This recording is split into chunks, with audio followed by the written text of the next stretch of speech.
Uganda. As you might recall, a couple of years back, it found a fair bit of oil on its territory. But now its oil and gas project preparations have stalled after companies operating in the country pulled back from their activities in the wake of disagreements on their investment. Now, this dispute is threatening Uganda's hopes of becoming a major oil and gas supplier.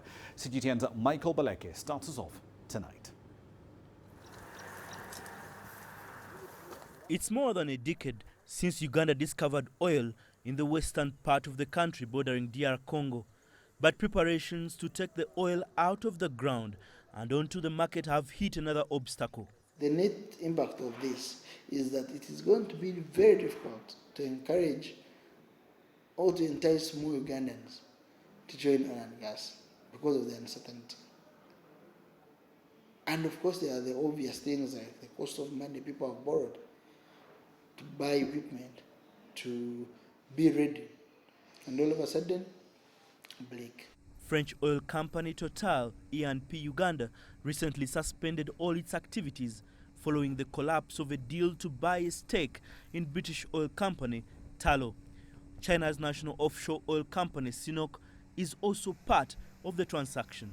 The companies cannot go away forever because they have a resource that they have found, a resource that they have already booked in their reserves, in their stock exchange. So what is required is for us to get back to the table and engage, and meaningfully engage and move forward.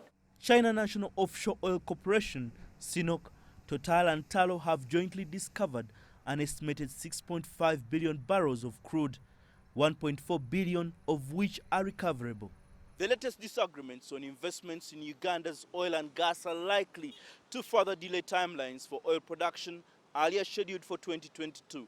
But the government is hopeful that a final investment decision will be reached before the end of the year. The current standoff also stems from disagreements over Uganda's tax laws. These are laws that bring value to the country. These are laws that have been benchmarked on international practices. What is really at stake is what is the value? And asking for tax for this country is value that is required. And I think that cannot be changed over a transaction like this. The government now says it will convene a meeting in the coming days to discuss the status of the final investment decision. This is expected to unlock funds for projects like the oil pipeline, the central processing facility, and the refinery required ahead of production. Baleke, CGTN, Kampala, Uganda.